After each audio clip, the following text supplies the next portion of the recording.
Greetings, ladies and gentlemen. It's a beautiful day. It's a little bit cold today, but it's all right. We're gonna rock. We're gonna rock at you. Oh no! This morning, you have to jog and drink some tea. This is Ketepa tea. I'm trying to stay healthy. Anyway, karibu sana, ladies and gentlemen, brothers and sisters, friends and comrades.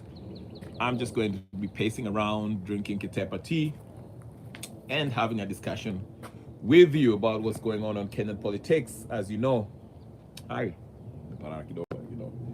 you know, this channel is all about Kenyan Revolutionary Channel is all about Kenyan politics, or should I say, Kenyan politics, or any world news that's related to Kenya. Sorry, guys, it's been a hectic couple of days, with the Super Bowl weekend. And all this stuff that's happening, football, all that stuff. But anyway, let me get to the matter. As you can see in the subject today, it's about Gachagua's Sunday's shenanigans are still going on. He came out and he was supposed to give us the big news about I don't know what, which he did not give us any big news.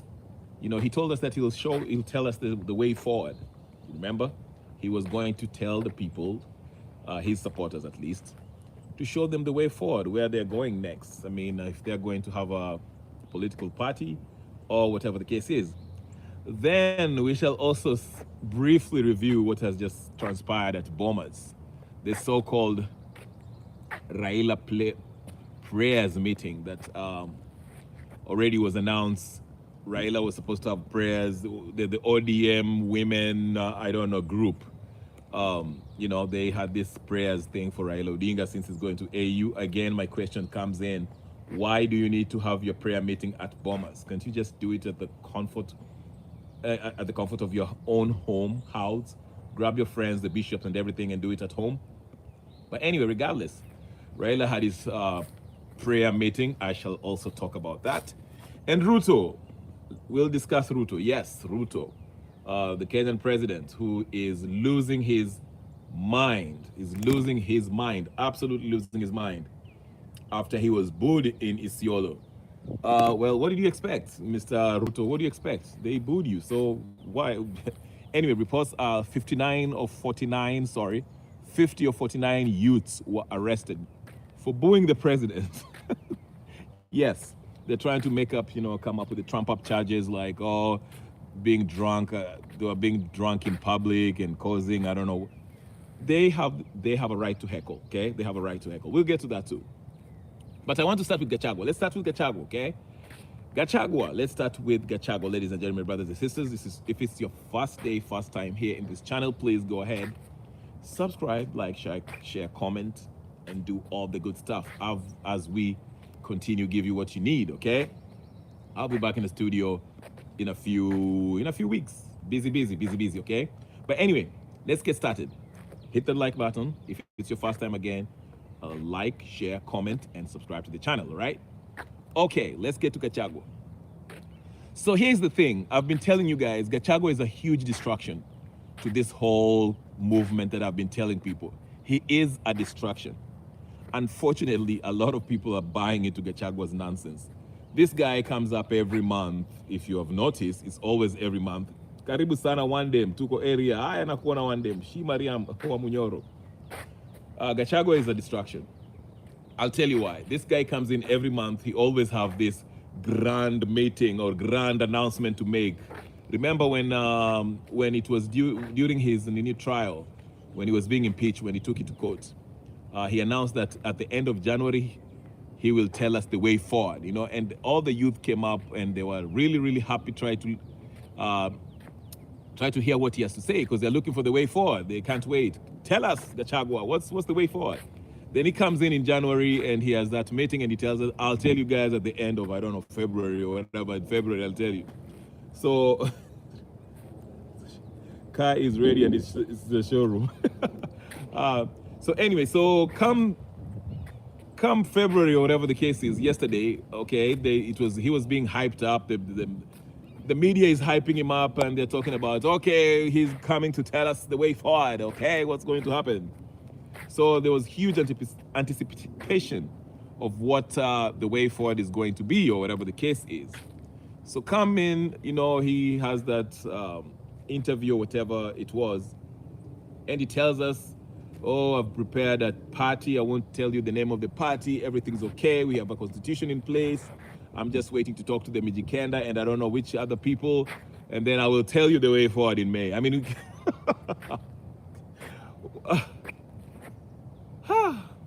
anyway, so the thing is, he keeps on pushing this thing, if he needs to talk to the Mijikenda people, let's just take him for his word. He says he needs to talk to other heads of community or other community members of other people from other parts of the country before he making his announcements, because he's scared maybe Ruto might plan to scuttle his plans. Now, here's the thing, though.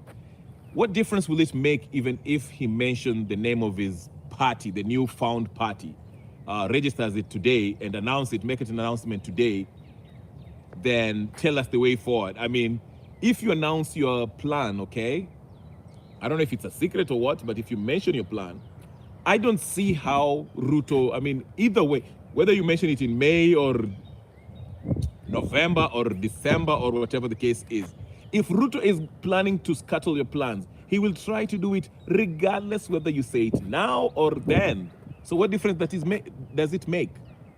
That's why I think Gachagua is full of it. He is full of it. But again, the bigger picture to me is this. Let me tell you what the bigger picture is. Let me take a sip of this Katepa tea. The bigger picture is this. Gachagua is doing exactly what him and Ruto had planned. This fake beef between Gachagua is designed to be this way. It is to buy time for Ruto. Remember, I know most of you will be looking at me like, what are you talking about? Let me tell you what I mean very quickly.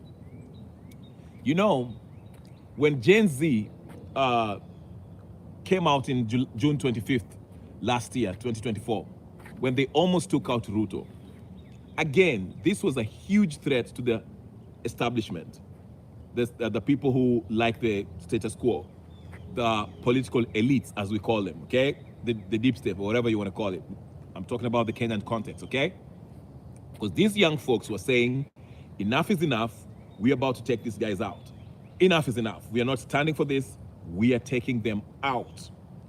And not right now, but right now. We are going to the State House. We already took over the legislative body, almost burnt it down. We were supposed to go to State House. So now they're scared. It's less, if you know the word, okay? They were scared. So part of removing Gachagua, okay? Spectators always know how to play untalented yeah, okay, whatever. But anyway, so here's the thing though. So by taking out Wamunyoro, Gachagua, this helps split the Gen Zs, okay? Because Gen Zs was a mixture. Let's say this one. Let me just explain this very quickly, okay? Gen Z, as much as we would like to believe that they are the Gen Z, the age group, Gen Z is not just an age group. Gen Z was all Kenyans. There was millennials, there was Generation Y, X, whatever the case is. Every age was part of it. People were united. Kenyans were united as one, uno. We were all united. Majority of the people who were going to the streets, of course, happened to be the young folks, the so-called Gen Zs and millennials, okay? But the movement was just labeled Gen Z because it consisted of the young folks, all right? But here's the thing. Kenyans walikuja pamoja, wakasema enough is enough, and they wanted to remove Ruto. That is the truth. So the political class, remember, the political class are happy with Ruto being in government because they cut deals with them and they make deals and they do all that stuff and they become rich. So they don't care about the plight of the common wananchi, all right? So after that, the first move was to try to get the most influential leaders, so-called leaders. Of course, Gen Zs were leaderless, partyless, and all that. But the people who are being perceived to be leaders, the Casmuels, the Moraras, that's Kalenjin Tarus, Masi Tarus or Tarus, whatever her name is, okay? They were all absorbed to be by the political elites, okay? So look at Casmuel. Casmuel ended up going to ODM, all right? Morara, we've just discovered that he's Ruto's mole, okay? Regardless of all those shenanigans that he shows us in different counties, okay? So here they are. Then Hanifa, there she is. We all know Hanifa works for Ruto through Duale, okay?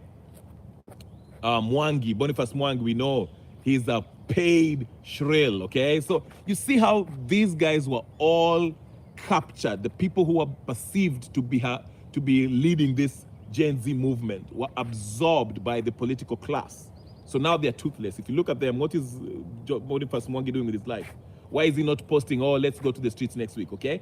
That's what I'm telling you. These people are being paid and they're told when to go out and whatever the case is, okay? So, right, yes, James, you're right. The political people are playing, elites are playing with the Kenyans. So, once they did that, they knew that wasn't enough to split the vote because the Gen Z, again, they were leaderless, tribeless, and all that less, okay?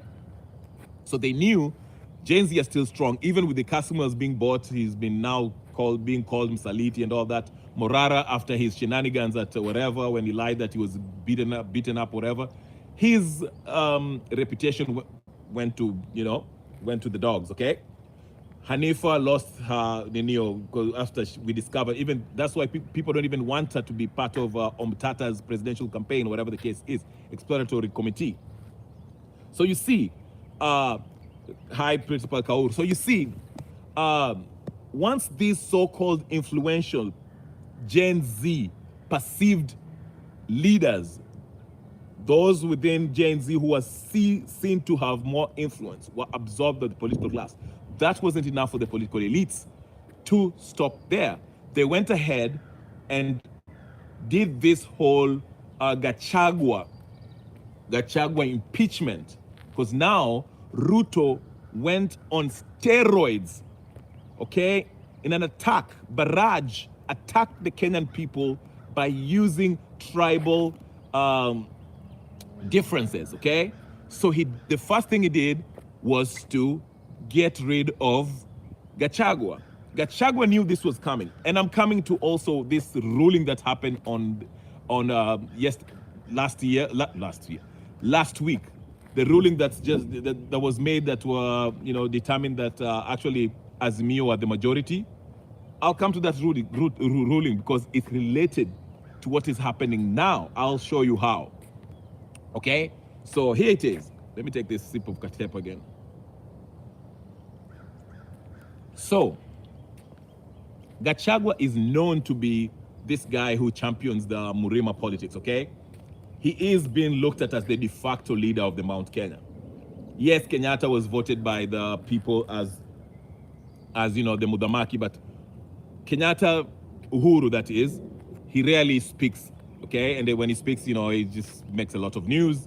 But anyway, here it is though. So the guy who was perceived to be the de facto leader of the Central Province people, Murima, Gachagua, was kicked out of his position as the deputy president, okay? And after that, there was a concerted effort by Gachagua and Ruto to actually exacerbate the situation, the difference between the Murima and Ruto's government, the difference between Murima and the Luos. Now, check this out real quick. Let's lose our head here. Can we use our heads? The Luo versus Kikuyu difference is not working for them. People are not buying. We just saw how the people of, was it not Nyeri? Where was it? Where that young man was killed. I think Molo. the Luo guy who was an activist who wanted to take that seat, Molo MP seat, and was murdered. Okay? You saw how the people from Molo, majority of them who were Kikuyus, were actually mourning, you know, the death of that young man. I forgot his name, or something Otieno, or whatever the case is, okay? So this whole Luo versus Kikuyu thing was debunked. I know there's still historical tension. Let me not act like I don't know what's going on. The truth is, it's there, but majority of Kenyans can see through Ruto's tactics, try to pit the Luos against the Kikuyus, okay? And you see how Robert Alai and Oguda and whatever the case is were trying very hard, every day posting things against the Kikuyus, and Wamunyoro replying the same, and other bloggers from Mount Kenya were doing the same, okay? But they saw this is not working, so guess what they did? Guess what they did? Now they're trying to play the Kikuyus versus the Somali card. Because you see, Gaitho is exposing Ruto's plan to use the Somalis in Northeastern, the ones who some of them are not Kenyans. They're saying they shouldn't be vetted. They can just get IDs because he's trying to use the Somali community to actually vote for him. Okay? So that's why you see, you know, which is it's a legit concern. A lot of Kenyans could see through this. They were like, you know what? We know Ruto is not going to get the vote from central Kenya. The Kikuyus have left him. So he has to look for an alternative. The Luos are shaky, depending on what happens in AU. The Western Province, the lawyers, Mulembe Nation, are also divided because majority of them will probably fall under the coalition of Wamunyoro, Karua, Eugene Wamalwa, and Tawe. All of those who are working for Uhuru Kenyatta, okay? So his vote from Western Province is not guaranteed. His vote from Nyanza is not guaranteed, okay? But he can do something for the people of Northeastern and get some votes there. That's why you see now, all of a sudden, they have this eureka moment. Oh, you know what? Maybe we need to have another census and see how many Northeasterners, the Somalis, do we have? Somali and Kenyan. Kenyan Somalis, let me just use that, okay? To be specific, all right? Because this, and you can see all this, the Somali leaders, Kenyan Somali leaders, Duale and the rest are telling us, you know what? We must be the second populous people in Kenya besides the Kikuyu. Kikuyu, I think, are like 8 million. Now we are being told Somali might be something near to 7 or 7.5 mil, okay? These are numbers that are actually going to be used and inflated if we are to go to 2007, what? Elections. So now, listen to me carefully. Now that they see that this whole beef between Kikuyus and Luos is not actually catching fire, it's not working in Ruto's favor, because people can see through it. They're trying so hard by using the Wangas and Opio and I and all these idiots from ODM, okay, to try to pit the Luos against Kikuyus by saying, oh, now we are in government, now they are mad because we are in government, they are jealous. You see that? It's not working. So they're turning to the Somalis to pit the Somalis against the Kikuyu. Because you know what? That works out for them because the ground has already been created for them. Remember that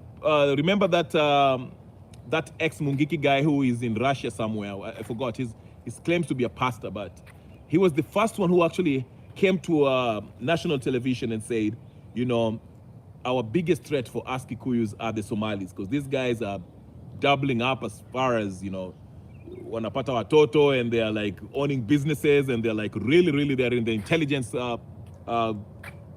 have the intelligence positions in government and all this stuff, all this. You know, Farah Maalim is said to have, you know, connections with the Al-Shabaab back in Neo. Duale is also been said to have been, you know, sending money to some groups in Somali, okay?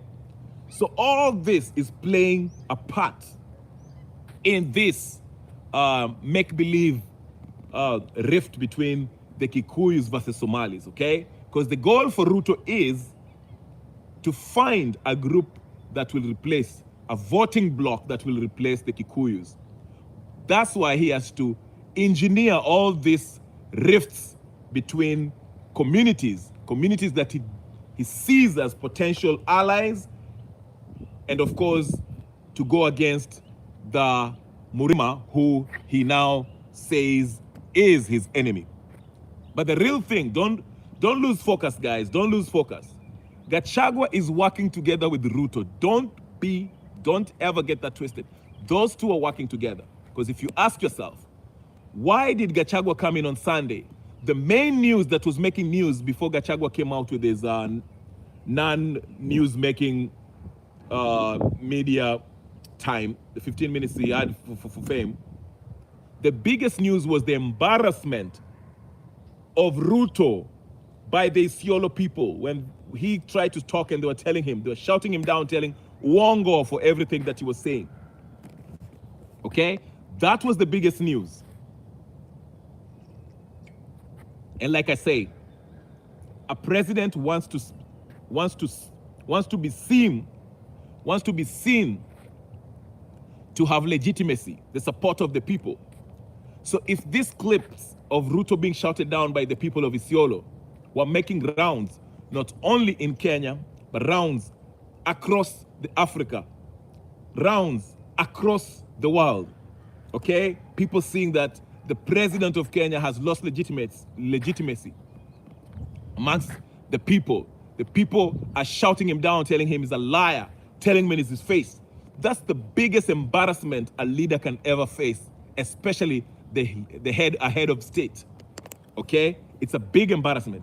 And that was what was trending in the news since Friday, until Wamunyoro showed up and acted like he had something important to tell the nation. Why? Because he was taking heat from who? From his boss, his friend. I keep on telling you, listen, I know you might not believe me, you might believe in the hype, and it's so, because listen, again, I keep on telling you guys, we have to be serious. Do you honestly think that anyone from this coalition of Gachagua, Karua,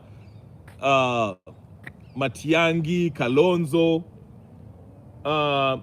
and all this, do you honestly think those guys will actually take Kenya to a higher level as far as take us where we want to be, economically improve our situation, stop abductions, respect the rule of law?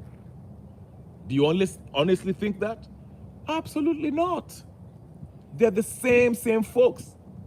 Again, Matiangi presided over the torture and abductions of the youths in 2017. You expect him to bring change? No. You talk about puppet of the West. Martha Karua has been pocketing money from Western companies, bringing their agenda for years. And you think that's the lady that's going to bring change in Kenya? Think twice. Kalonzo Musyoka has been government since he was I don't know what. You think he's going to bring change? No.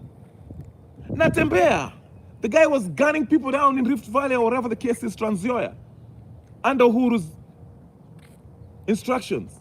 You think that's the guy who is going to bring Kenya to? No. So it pains me when I see people think that Gachagua is actually doing something to destroy Ruto or something. People are getting excited. Oh, Gachagua is the one who is going to help us remove Ruto. Yeah? You think Gachagua is going to help us beat? Gachagua is working with Ruto. He's a distraction. He will. So okay. Let me ask you this. All these things that Gachagua is claiming he's exposing about this government, how is that going to remove Ruto from power? Let's even use an example. Let's say Gachagua holds a press conference today and tells us, I'm about to expose the true, with evidence, what this government has been doing, how they've been abducting people, who was behind it and why, and how they've been stealing money and gunning down youth. If he decides to expose that today in a news conference with evidence, do you think that's enough to remove Ruto from power, from State House? You see what I'm saying? That's why I keep on telling you guys, stop falling for this okie-dokie politics. It's engineered, created drama to distract you from what needs to be done. Revolutionize the system. For all of you guys who are talking about, oh, we just need Ruto out. We don't care who removes it, even if it's Gachagua. Let's just... You are not going to solve the underlying problem in Kenya. I keep on telling you, Ruto is the symptoms of a corrupt system. And I've proven to you time after time. Ruto is not the first one doing all these things that he's doing.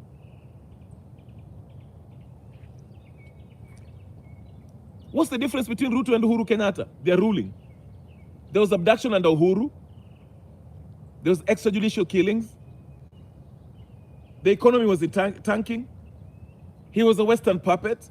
And the same thing with Kibaki, Moi, and Uhuru won. I mean, Kenyatta won. So even if you put Raila tomorrow to be the president of Kenya, the same nonsense will go on. Even if you put Karua there tomorrow, Gachagua. Huh? I don't care about Ramogi or whatever the case is. If someone is corrupt, whether you're from Ramogi or whatever the case is, he can fuck off. I'm sorry. That's the truth.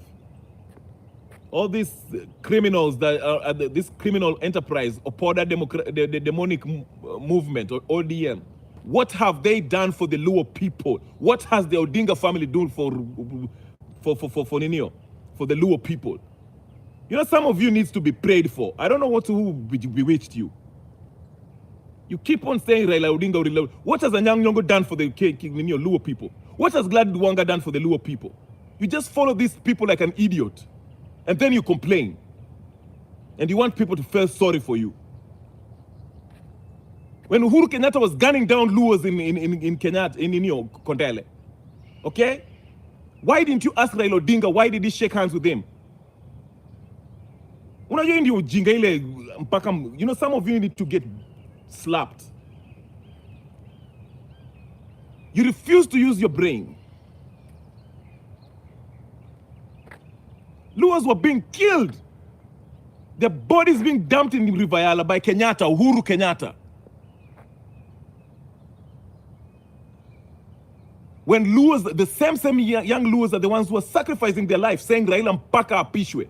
Na Raila aliapishwa. Then what did he do? That coward that is running to AU. You jinga uko nayo wache bwana. This is an advanced class.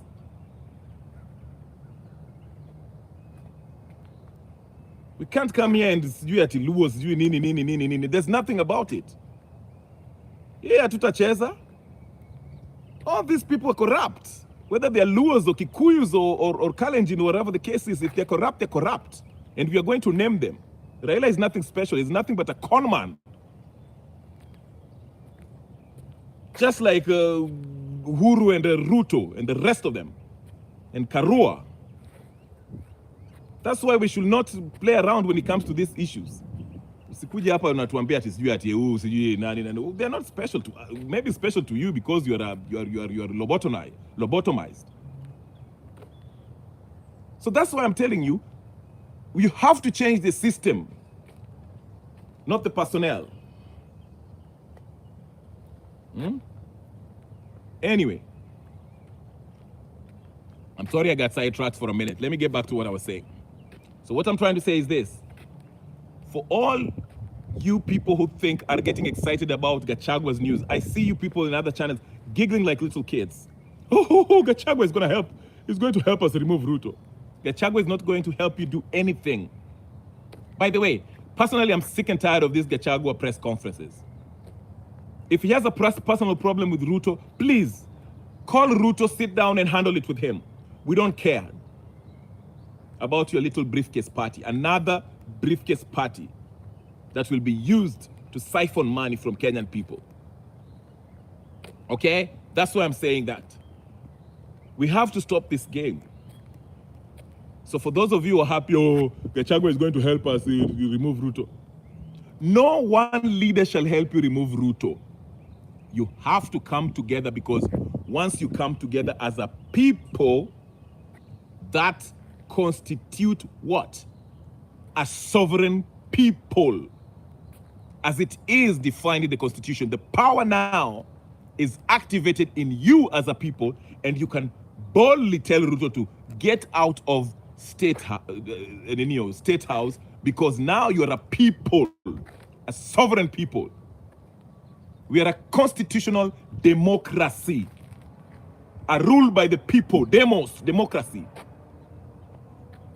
Okay? So the Constitution is the contract of the people by the people. And it defines who holds the sovereign power. It's not one person, but it's majority of the people who have a say on how they want to be governed. And at any point where the people feel like the legislative body, who we donated this power to exercise it indirectly, head of state, who is the head of the executive branch of government, or the judiciary, if they fail to exercise this donated power that we gave them to represent us indirectly, then we can take it back and exercise it directly as a people by firing them through popular revolution. We do not need a Gachagua, who's a project of the deep state, working together with Ruto, pretending to be the head of Murema, while all they're doing is just playing tribal politics, pitting one community against the other, faking that they have beef. Until some of you get it through your cranium, you will never go anywhere. 2027 mtajipata papo hapo na Ruto and Gachagua and all these useless people, the Karuas, known fakers who have been taking money from Western corporations. Martha Karua, the fake Iron Lady, the most corrupt woman besides Mama Ngina and Waiguru. But that's besides the point. Let's get to the point now. Who was I talking about? Okay. We had this clown in Bomas, Kenya, whatever the case is, Raila Odinga. And he started talking about, there's nothing he was talking about really. Sakaja was there, Ada, and all these useless people, the Gladys Wanga, regular useless people who have been looting their counties, okay? Gladys Wanga is the most corrupt woman, right after Martha Karua. Very corrupt. Anyway, the point I wanted to make with the ruling that was made last week regarding the Azimio being the majority in the parliament. This is what I wanted to make. Now, let me take you back. Remember when there was rumors that Ruto wanted to remove what's his name? This idiot who's the Speaker of the House. What's this idiot name? Not Wamatangi. What's his name? He's from Western. What's his name? Brother Ketim anaitwaje? What's the name of Brother Ketim? Tim Wanyonyi. What's his name? Somebody remind me. What's the name of the brother of Tim Wanyonyi? Who is the Speaker of the whatever? Wetangula. Thank you, Wetangula. Useless idiot kabisa. Wetangula, munakumbuka Raila Odinga and Ruto. They sat down and they say they want to remove who? Wetangula. And Wetangula went in a Kenyan, typical Kenyan fashion. He went back to, was it Bungoma or wherever the case he comes from, and mentioned that, wanataka kunitoa, whatever the case is. You see the normal nonsense, okay? So these people waited for the opportune time In fact, this ruling actually proves to me that Ruto has the whole judiciary on lock. Ruto controls the judiciary. Let me tell you how. So everyone was wondering, how are they going to take out Weta? Weta. How is Weta going to be removed? Well, the case was in court. Ruto obviously alipiga simu huko. Alipiga simu huko. I'm coming to the prayer shenanigans. I'm coming to the prayer shenanigans. Wacha nikunywe ketepa. Anyway, so everyone was wondering, how are they going to remove Weta? Weta ameshikilia Speaker of the House, or whatever the case is. By the way, Amason Kingi just lost his dad. So rest in peace to his father. I won't be surprised if that's a blood sacrifice. Most of these guys are devil worshippers, so they sacrifice their family members so they can survive. But anyway, rest in peace to Amos Kingi's father. You know, if you lose a family member, it's not a joking matter, okay? But anyway, Wetangula was going to be removed by Ruto. Remember those rumors? It wasn't 3 months ago. It was said that Ruto met with Raila Odinga and they were looking for a way to remove Moses Wetangula. Okay? So this is how they did it. Okay? Walipiga simu huko judiciary wakasema, hebu tuangalie hii kesi vizuri. Hebu tuangalie hii kesi vizuri. And here you are. The case has been adjudicated on, the matter, the issue. And now, it is just a matter of time where Wetangula will be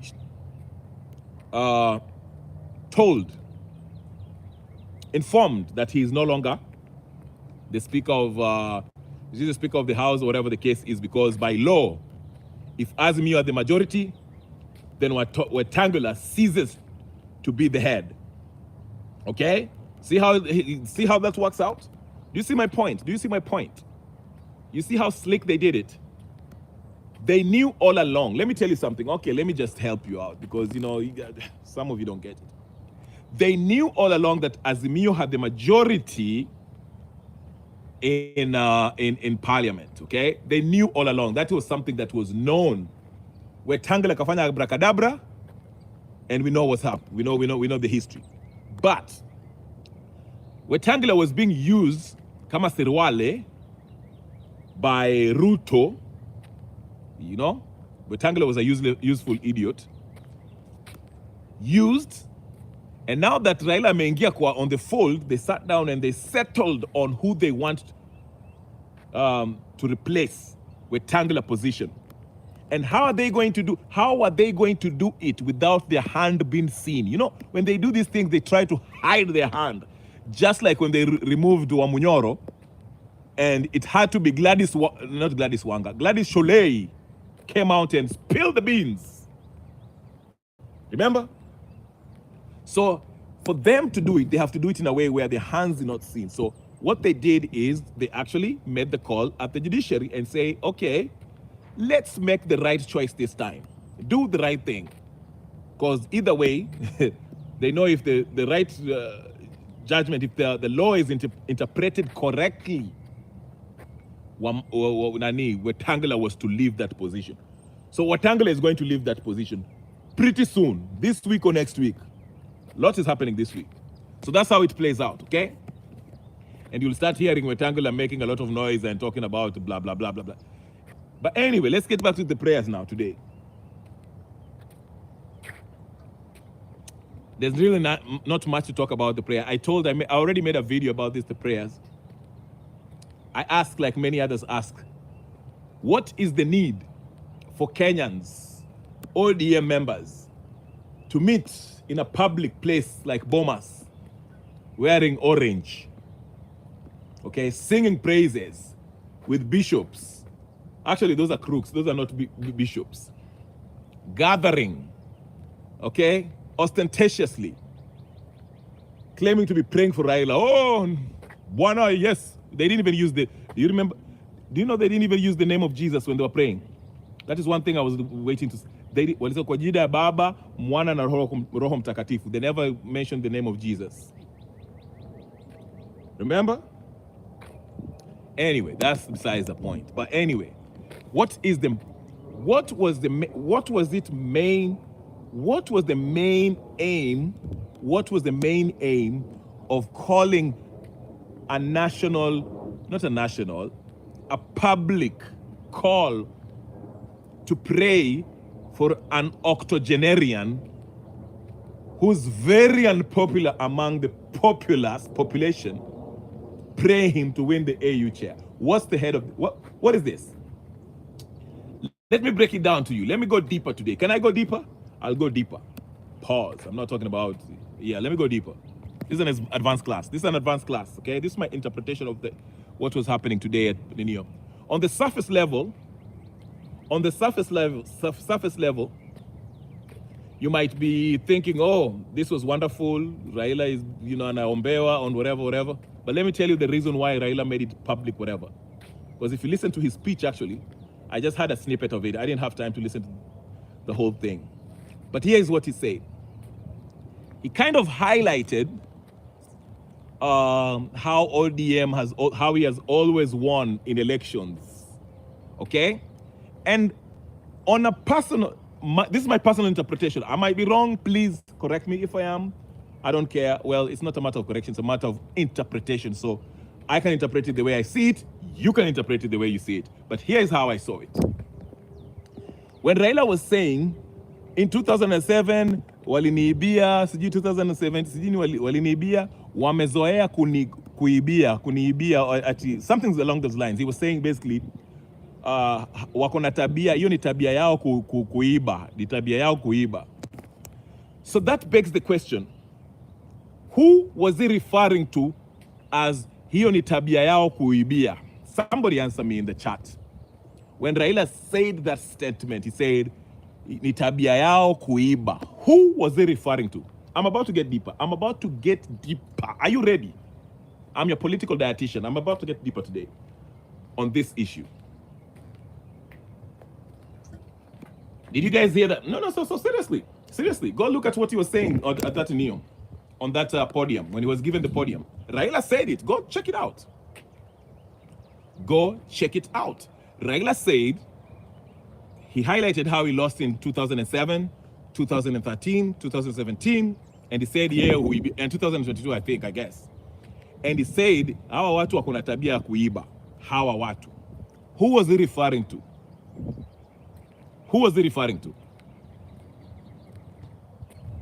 Okay, I'll help you. You know what? Your guess is as good as mine.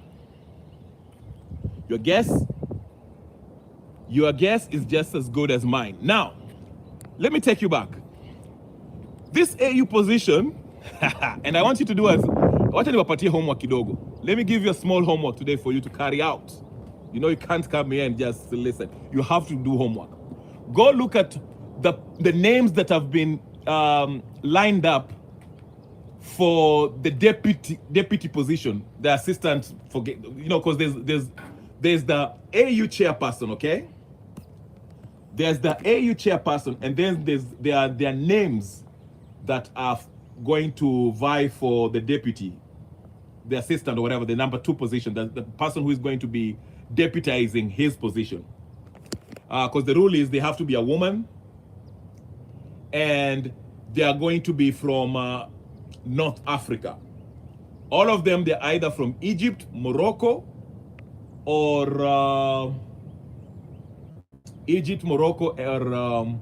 Tunisia, and Egypt, Morocco, Tunisia, Algeria. I think 5 of them. Go check it out. Go do your Googles. Make good use of your Google. My hair is getting messed up. Go do it.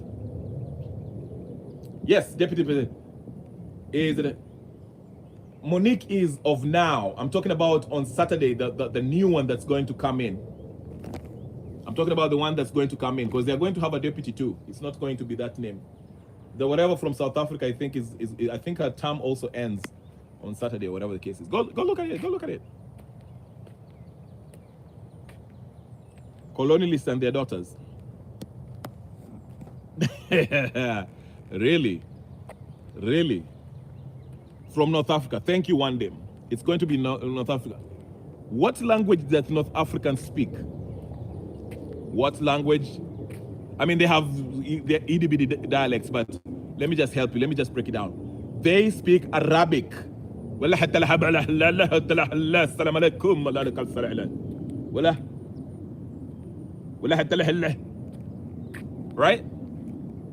They speak Arabic, right? All right. Last time I checked, of all the candidates, the three leading, well, let me just use the two leading candidates between the Eritrean candidate, Yasef Mahmoud, versus Raila Amolo Odinga Konman mwenyewe Terengenye. Of the two, one of them speak Arabic.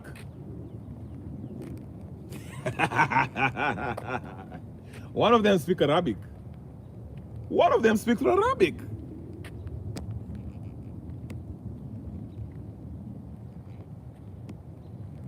Do you see where I'm going with this? Do you see where I'm going with this? Do you see where I'm going with this? Anyway, to go back to your question, who was Raila referring to? Somebody told me, I think it's somebody told me that he was referring to the colonialists and their children. Really? So the colonialists are the ones who made him lose in 2007? Huh? The colonialists are the, excuse me, woo-wee. Help me out. The colonialists helped Raila lose the elections in 2007? Is that what it is? Are the colonialists the ones who helped him lose, walimnyang'anya, walimuibia in 2022, 2017, 2013, 2017, 2007, 1997? No, come on. No. Yasef, I hear what you're saying, but let's dig deeper a little bit. I mean, where was the U.S. hands in the election in 2022? If that's where we want to go with it. Amesema wako na tabia ya kuiba. Who was he referring to? That's where I won't go down that rabbit hole. I will hold it here. To me, what did he say, Chief Niggas? I didn't see your response, sorry.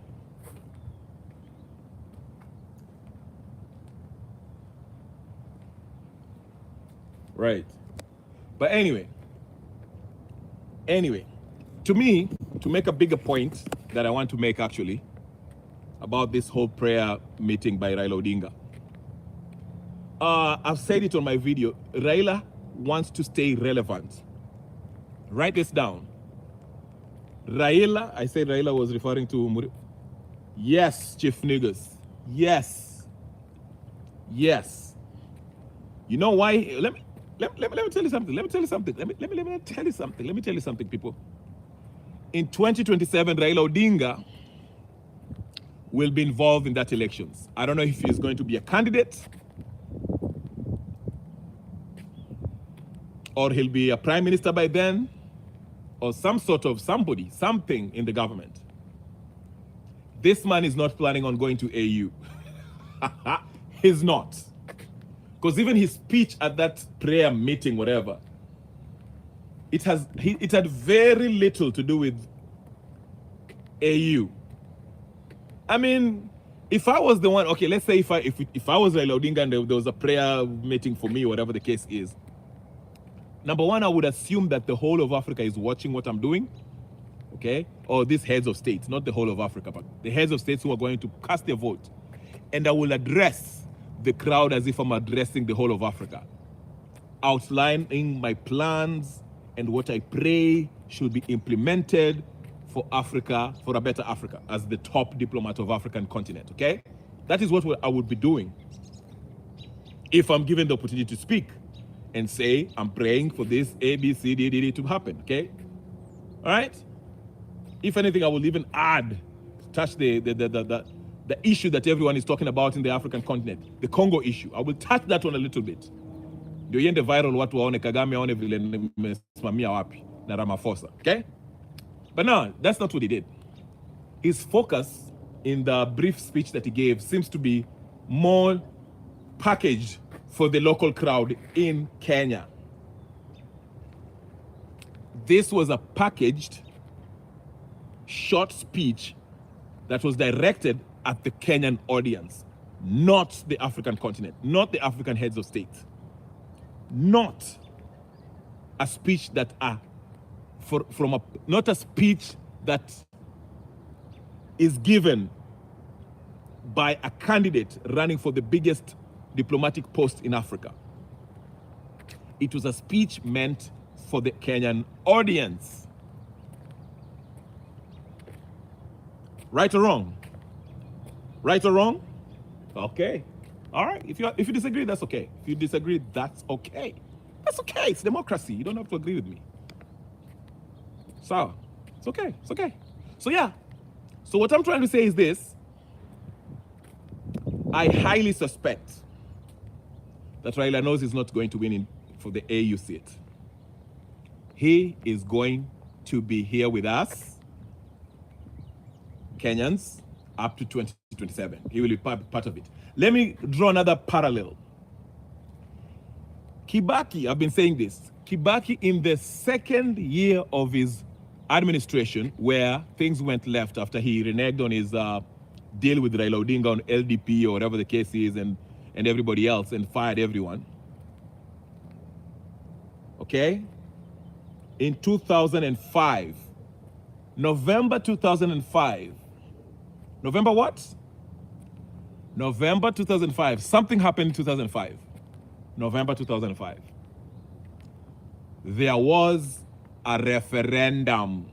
There was a referendum in November 2005. 20 years down the line, okay, 20 years later, Ruto is in his mid-second year. He fell out with his deputy, and him and Conman Raila Odinga were talking about what? A possible referendum. I've been telling you, these people, they like repeating history. Okay? So I won't be surprised if November 2025,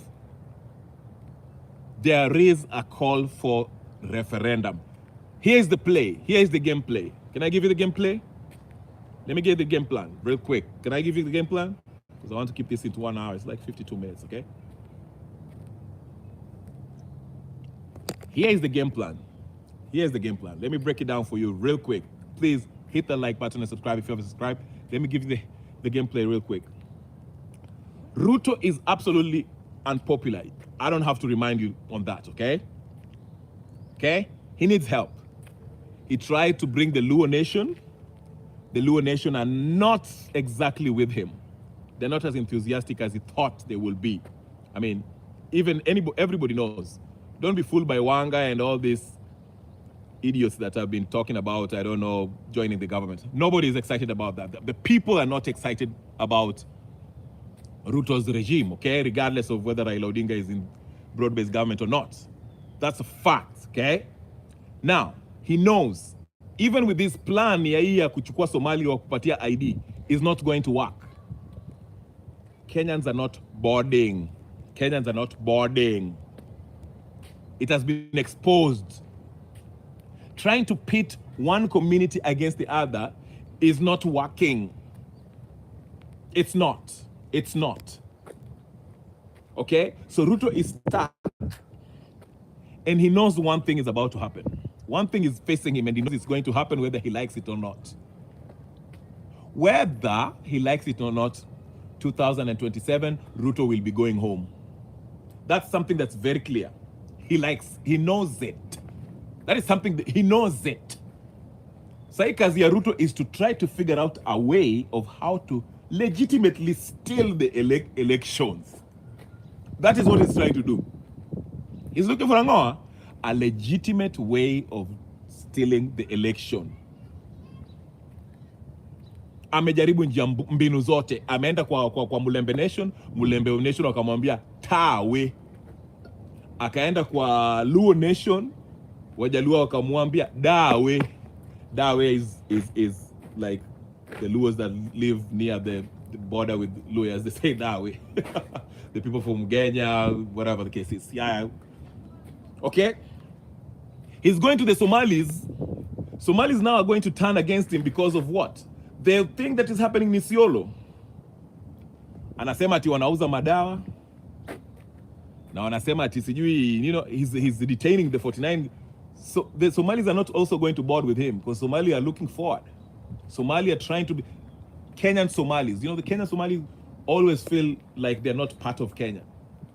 So for them to feel like they're part of Kenya, they have to conform with how the majority of Kenyans feel about their president, in order for them not to be ostracized in case Ruto is what? Atolewe. So mpaka wadandie. There's nothing Ruto can do for the Somalis for them to wampigie kura. There's nothing. Usimdanganywe. So the Somalis are not going to board also. They are not boarding. Okay? So Ruto knows he's stuck. Guess what's happening? On Saturday, tukutane on Saturday. I'm going live on Saturday. I'll go Saturday I'm going live all day. Na tukutane hapa. On Saturday, Raila Odinga is going to lose. Okay? I told you, it just makes sense if the deputy of the AUC is coming from North Africa. It just makes perfect sense for Mahmoud Yusuf Mohammed, okay, who has plenty of experience as a top diplomat of Eritrea compared to Raila Odinga, okay, to be the head of AU, right? That's just, to me, it just makes sense. It just makes sense, right? It makes sense. He speaks the language. He knows the job. I mean, based on the debate, you could see he was more informed than any other candidate of any new, okay? Right. So Raila Odinga, in my view, is going to lose on Saturday. And like I said, in 2005, November, there was a referendum. In 2025, there'll be a referendum. November 2025, there'll be a referendum. This referendum will be brought by courtesy of Raila Odinga and who? And Ruto. Okay? Of course, Wamunyoro and his gang will be voting against it. Raila and his side will be voting for it. Because the aim is to change the constitution and create positions that will accommodate hawa wakina Gachagua, hawa wakina Karua, hawa wakina Matiangi, so that come election day, you know, because waki change the constitution, which means they might even change it to a point where election shall not be held in 2027. They might push it back. Because that's what happened last time when we had Nino. Okay? When the 2010 Nino was Nino.